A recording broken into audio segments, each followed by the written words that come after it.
Good morning to everyone. I am Kuldeep Swami, physics teacher, Suraj School, Mehendragarh. Dear student, in last video we will discuss about the work done. But today we will discuss about the numericals problem on work done. Generally, we have studied about that W is equal to F into S. Here W is the work done, F is the force, and S is the displacement. Dear student, generally if there is the force given, displacement is given, suppose when 10 Newton force applied on body, it displays 5 meter, then work done will be. In this type of numericals, according to formula, we can put easily and we can calculate from here W is equal to F into S. So F is 10 Newton and S is the 5 meter.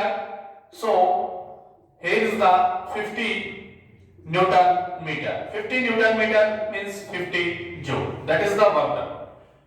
When we push a body with a 10 Newton force, then it displays a distance of 5 meter. Then what will be the work done?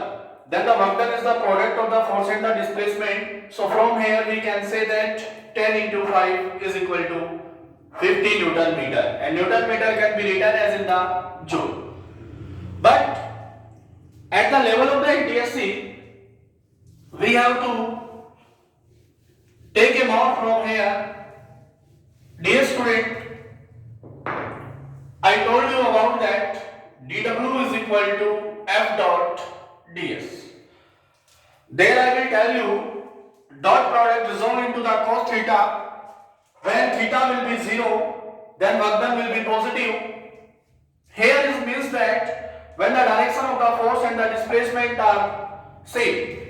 जब force और displacement का direction same होता है तो दोनों के बीच में जो एंगल होता है वो 0 डिग्री होता है, और जब एंगल 0 डिग्री होता है तो वर्क डन हमेशा क्या होता है? पॉजिटिव होता है. क्या होता है? पॉजिटिव.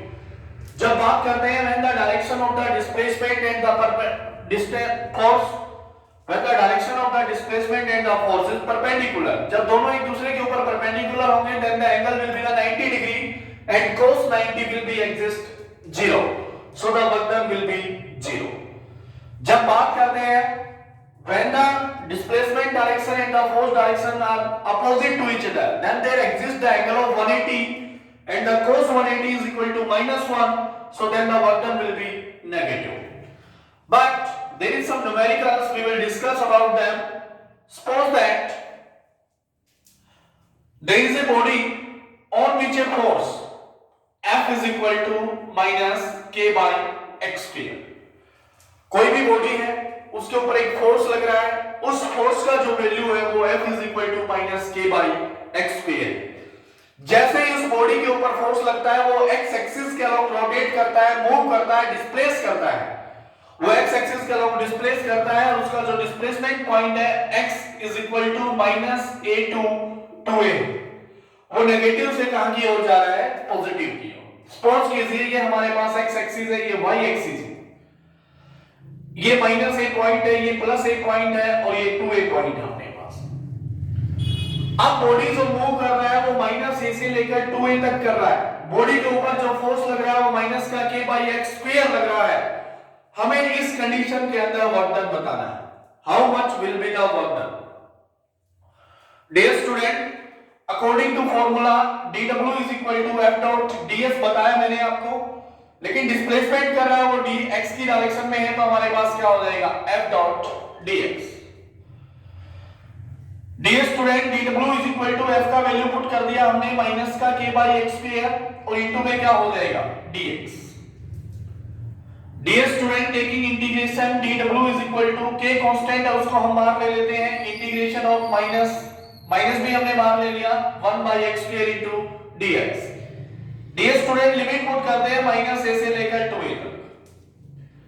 अब अगर इसको सॉल्व करने की कोशिश करते हैं तो dw का वर्क डन क्या होता है हमारे पास? इंटीग्रेशन w minus k अब अंदर देखिए क्या बच जाता है, 1/x² को मैं x की पावर -2 इंटू dx लिख सकता हूं और लिमिट -a से लेकर 2a। डियर स्टूडेंट, अगर हमें किसी भी चीज का इंटीग्रेशन करना है तो हम उसकी एक पावर इंक्रीज कर देंगे। यहाँ पे x की पावर -2 है तो हम उसमें प्लस ऐड कर देंगे। उस पावर को इंक्रीज करने के बाद जो पावर बचती है उस पावर से हम उसको डिवाइड कर देंगे। So dear student, w is equal to minus के बाहर ले लिया हमने। इसके इंटीग्रेशन की बात करते हैं तो x की पावर -2 + 1 डिवाइडेड बाय -1 और लिमिट -a से लेकर 2a तक। हमने एक पावर को इंक्रीज कर दिया, -1 -2 + 1 क्या बन गया हमारे पास -1 से हमने क्या कर दिया, इसको डिवाइड कर दिया। So w is equal to minus का k x की पावर -1 बाय -1 और -a से लेकर 2a तक। ये इसका लिमिट वेरिएशन हो गया हमारे पास। Now w is equal to -k, इस माइनस को बाहर ले आते हैं तो +k और इसको मैं लिख सकता हूं 1/x -a से लेकर 2a लिख सकते हैं हम इसको। सो यहां से w is equal to k, अब upper limit minus lower limit 1/2a minus का 1/, क्योंकि ये हमारे पास माइनस का है। So w is equal to k into 1/2a plus 1/a। So w is equal to k into 3/2a। So w is equal to 3k/2a। This is the answer for this question. Dear student, again I repeat, हमारे पास कोई भी force दिया गया था, x axis के along body move कर रहा है, डिस्प्लेस कर रहा है, उसका डिस्प्लेसमेंट लिमिट दिया गया था कि बॉडी कहां से लेकर कहां तक मूव कर रहा है। हमें उसका वर्क डन निकालना था तो हमें यहां पे इंटीग्रेशन अप्लाई करना पड़ा कि dw is equal to f dot dx। f का वैल्यू हमने पुट किया, x के टर्म में था, इनटू में dx लिख लिया हमने। फिर मैंने बताया अगर इंटीग्रेशन किसी भी चीज का अगर हम करते हैं तो हमें क्या करना होता है, उसकी एक पावर को इंक्रीज कर देते हैं और इंक्रीज होने के बाद जो पावर बनती है उससे हम उसको क्या कर देते हैं, डिवाइड कर देते हैं। तो -x की पावर -1/1 हो गया हमारे पास, माइनस को बाहर ले जाएंगे प्लस हो जाएगा, इसको हम 1/x लिख सकते हैं। -a से 2a तक हमारा लिमिट वेरी कर रहा था। अब फॉर्मूला कहता है अपर लिमिट माइनस लोअर लिमिट, एक माइनस ऑलरेडी इसके साथ था तो माइनस माइनस क्या हो जाएगा प्लस। तो w is equal to k into 1/2a plus 1/a, तो w is equal to 3k/2a। ये हमारे पास इसका आंसर हो जाएगा। I hope you will understand it.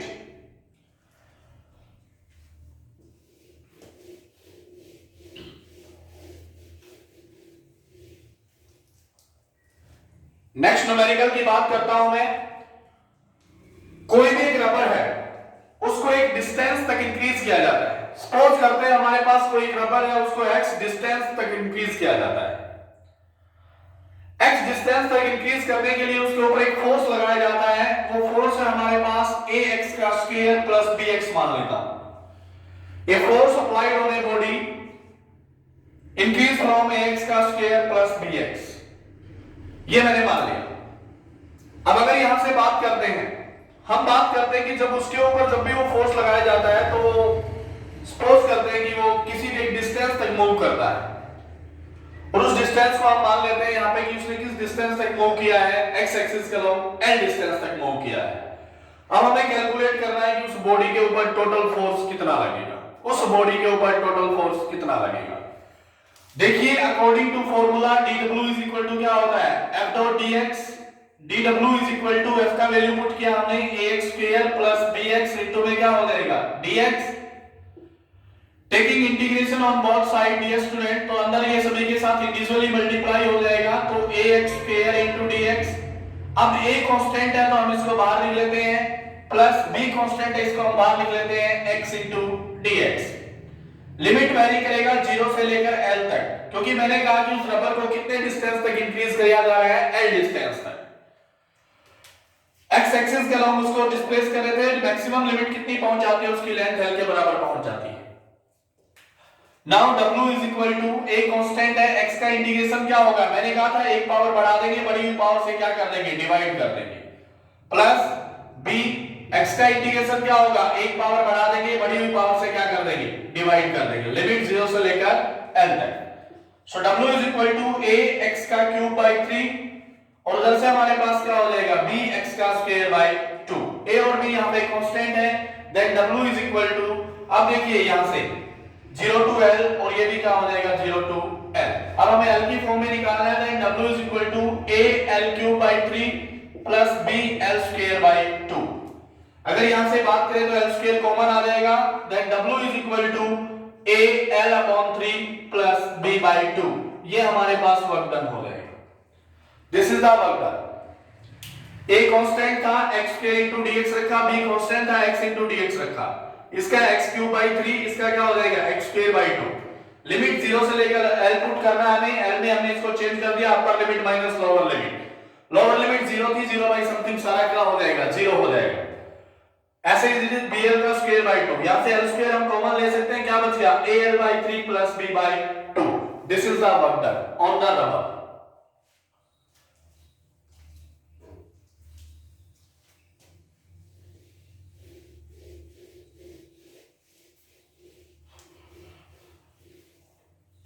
Next देखिए डियर स्टूडेंट, कोई भी एक बॉडी है जिसको एक्स एक्सिस का लॉन्ग अगर मूव कराया जा रहा है, उस बॉडी का जो वेरिएशन है वो x इज इक्वल टू 0 to 5 मीटर तक वो मूव कर रहा है एक्स एक्सिस के लॉन्ग। उसके ऊपर कोई भी एक फोर्स लग रहा है, वो फोर्स हम सपोज करके चलते हैं, वो फोर्स हमारे पास क्या है 7 - 2x + 3x का square. We have to calculate the work done, then according to question dw is equal to क्या होता है f.dx। तो dw इज इक्वल टू यहां से हमने लिख लिया f.dx। dw is equal to f का वैल्यू क्या है हमारे पास 7 - 2x + 3x का स्क्वायर और इनटू में क्या हो जाएगा dx। इसको इंडिविजुअली लिख लेते हैं, dw is equal to 7 * dx - 2 constant x * dx + 3x² dx। Taking integration on both side, दोनों साइड हम इंटीग्रेशन ले लेते हैं, कांस्टेंट क्वांटिटीज को हमने बाहर रखा है। इंटीग्रेशन x वेरी कर रहा है 0 to 5, लिमिट पुट कर देते हैं 0 to 5। डियर स्टूडेंट dw का इंटीग्रेशन क्या होगा हमारे पास w is equal to 7x, क्योंकि dx का इंटीग्रेशन क्या होगा x माइनस का 2, यहां पे क्या हो जाएगा x²/2, लिमिट 0 to 5 प्लस का 3, यहां पे क्या हो जाएगा x³/3 इनटू में 0 to 5 लिमिट हो जाएगा। देखिए आप इंटीग्रेशन समझ गए होंगे, इसलिए मैंने यहां पे सीधे लिखे हैं, क्योंकि x की एक पावर ऐड करेंगे x²/2, x² में एक पावर ऐड करेंगे x³/3। So w is equal to 7 5 - 0 minus इस 2 से 2 कैंसिल हो जाएगा, 5 का स्क्वायर क्या हो जाएगा 25 माइनस 0 का स्क्वायर 0 प्लस इस 3 से 3 कैंसिल हो जाएगा, ये क्या बच जाएगा 125। यहां से देखिए 35 - 25 प्लस 125, यहां से देखिए आप आंसर आ जाएगा 135 joule. This is the work done. आपको इस तरह से एनटीएससी स्टेज का maximum work done level question यही होता है कि आपको इंटीग्रेशन लेवल से उसको सॉल्व करके दिखाना होगा कि इस क्वेश्चन के अंदर हमें कहां से लेकर कहां तक करना है। एक क्वेश्चन और करवाता हूं मैं आपको।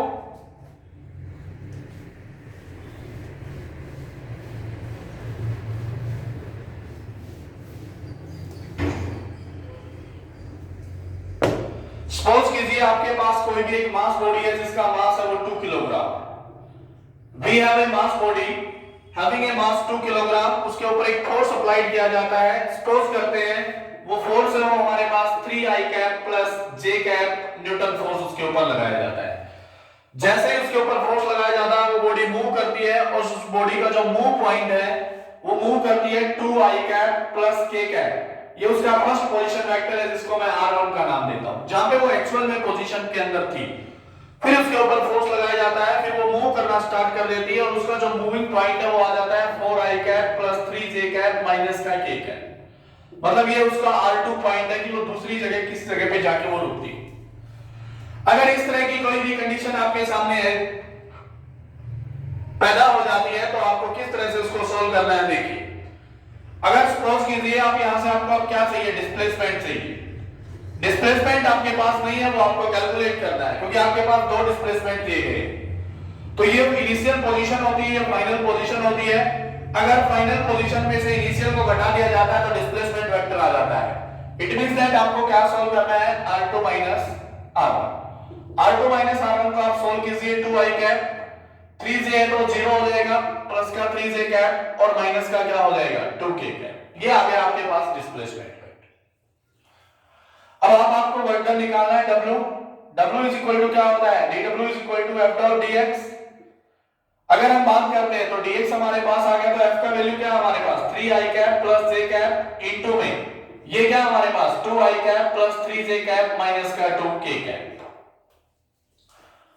अब आप देखिए 3 2 जा 6 प्लस 3 1 जा 3, j का कंपोनेंट है नहीं तो 0, देन हमारे पास ये क्या हो जाएगा 9 joule. This is the work done. Thank you dear students, this is the basic concepts as well as the NTSC level numericals of the work done program. If you have any problem then give me in the comment box, I will solve it immediately. Thank you everyone.